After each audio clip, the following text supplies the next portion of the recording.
This is World Now on TVC News. We thank you for joining us. I am Abosati Adeniraduremi. Let's begin with an update on the war between Russia and Ukraine. The U.S. President Donald Trump says he wants a ceasefire as soon as possible in the war. But President of France, Emmanuel Macron, who has just visited him, says a truce between Ukraine and Russia could be agreed in the coming weeks. But he's of the view that any peace deal must not be a surrender of Ukraine, but should be backed by security guarantees. We have a report on this. The French President Emmanuel Macron is lobbying for workable peace, and the UK Prime Minister Keir Starmer is expected to do the same when he visits the White House tomorrow. Both men are strategizing on bridging the security gap between Europe and America. I think it's good to have discussion. I think it's useful to have negotiation. I think it's super important to go to the peace.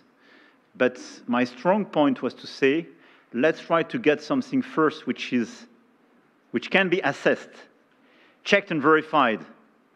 And let's be sure that we build sufficient guarantees on the short run. Advancing a comprehensive, just and lasting peace in Ukraine. Meanwhile, the European Union has proposed its own win-win deal to Ukraine on what it terms a critical material. This comes after several reports that an agreement is in the works between the US and Ukraine to give Washington access to Kiev's natural minerals in return for previous aid. The US President Donald Trump wants Ukraine to give the something back for all of the money his country put into supporting the nation in its war against Russia. He is directly demanding for rare earth and oil. It looks like we're getting very close. The deal's being worked on, and we're, I think, getting very close to getting an agreement where we get our money back over a period of time.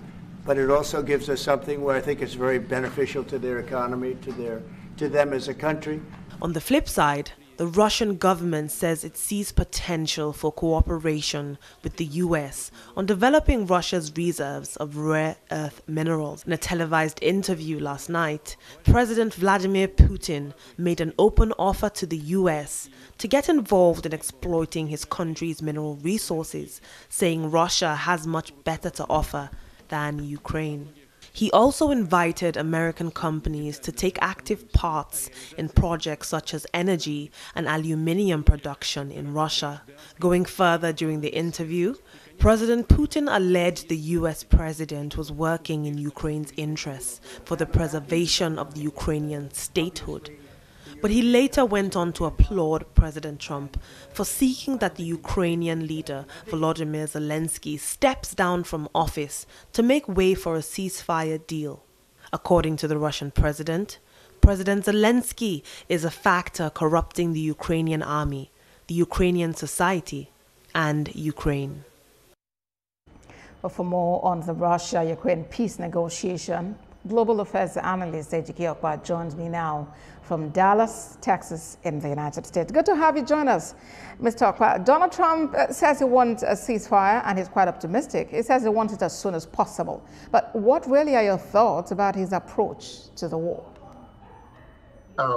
Thank you for having me, and good afternoon on your side of the world. When he ran, when he was a candidate for the office, he said he would end it in days. Of course, we are more than a month into his 100 days in office. But again, stuff like this is, the third year of that conflict going on. So now at least the two parties, or the three parties, Russia and Ukraine, are beginning to see sign of peace.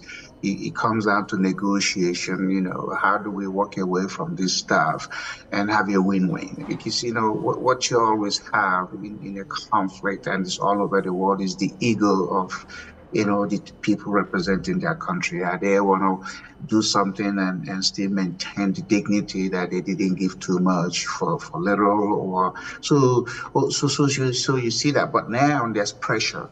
There's pressure on Ukraine, and there's pressure on Russia. And Trump had said that in a matter of a few days or weeks, there's possibility of the two people meeting. And then after that, maybe there'll be a meeting with Zelensky. You see the French guy, has injected himself into this whole thing because everybody's looking for credibility to say, oh yeah, I was part of negotiating this. You could see the difference, when Biden was there, and now when Trump is there. So that's always what matters. Who is championing what and what sort of attitude do they bring to issue?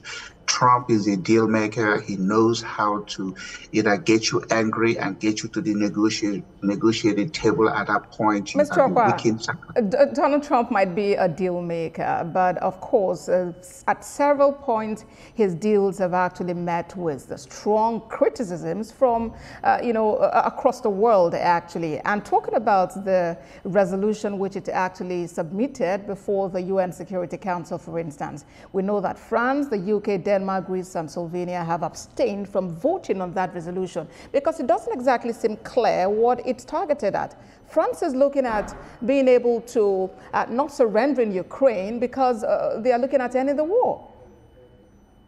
Well, I mean, look, not everybody's going to like Trump. No figure in the world, both Muhammad and Jesus, received, 100% love or affection. Some people are going to like you, even though they agree with what you're doing, they just like the way you're doing it. But is it about personality, Mr. Okwa? Is it about personality?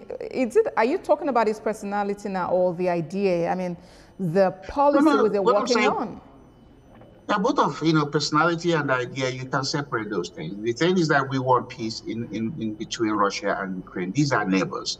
At the end of the day, France is so far away, US is so far away. It's not interest. Okay, they both say they have minerals, and Russia is saying, hey, we are inviting America to come look at what we have, and Ukraine is saying we're inviting you to come to come take a look at what we have. The most important thing I've always said in this conversation is that love thy neighbor. Can you achieve peace with your neighbor without injecting a third party? Anytime you inject a third party, it's going to take a wider angle and then it's going to go out of whack.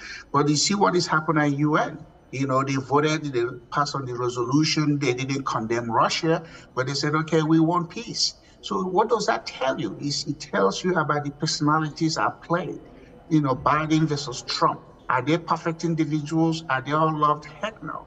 The important thing is that the world don't want to see all these conflicts because of the egos that get into it. And it's always important, even in a family situation, when you have an issue with your spouse, do you want to invite your pastor or your neighbors or both of you sit down as adults and say, okay, what are we fighting for? Can we have a resolution and move on? Once you throw it out on the street, it's like throwing a pack of meat to wolf. And who knows who's going to come in?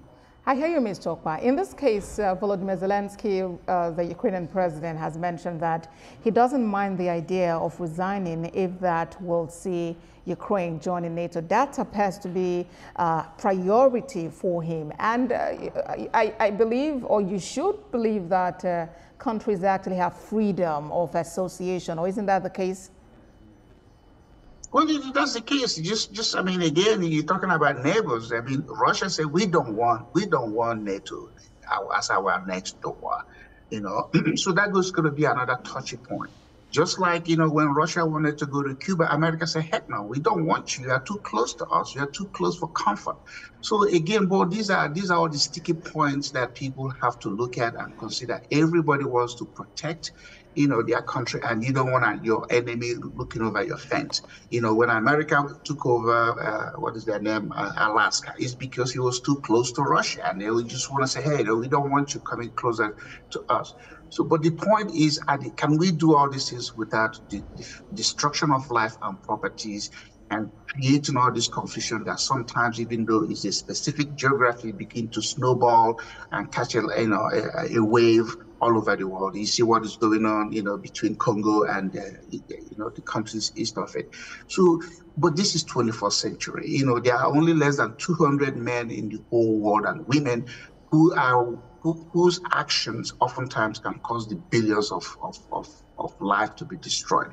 Now, but interestingly, you can see what is going on. Russia is now leaning towards America and cutting off China. Remember when Biden was there, it was Russia, China, and everybody's thinking, okay, BRIC and all this other stuff. Now that, you know, the guy who knows how to shake things up, whether you like it or not. Trump is on the stage. Everybody's doing what? Leaning towards him because, you know, he knows how to bring the stick, you know, to the game. He's ready to whack somebody. You don't have to like him, but he's going to whack somebody. And then nobody wants their own ego, you know, shattered, you know, on the war stage. Anybody who's ever tried to collude with Trump always get crushed.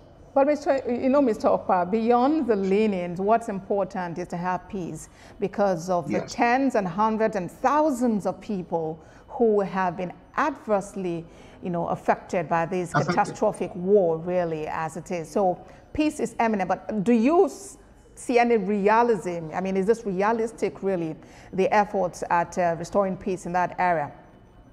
Yes, I do. Because now, you know, the two parties to this conflict are beginning to lean on one America. You don't see that nobody even mentioned China. I mean, you know, England and France disagreeing is not new to us. The two countries never really liked each other, but, you know, when it's convenient for them, you know, they appear to be, you know, two in a pod. But the thing is that we want peace in Russia and Ukraine. We want the two neighbors, you know, to express this golden thing, love thy neighbor. And if it's mineral that you find, and can you define the geography where the mineral is, and when it's exploited and produced and sold, you have a share agreement. So you don't have to go to, like what you said, you know, destruction of properties and life. At the end of the day, somebody dies, and then it's somebody's family that is going to end up with that scar, you know. Well, we look forward to how the negotiations turn out. Ejike Okpa is Global Affairs Analyst. Thank you very much for your time on World Now. Thank you for having me. Well,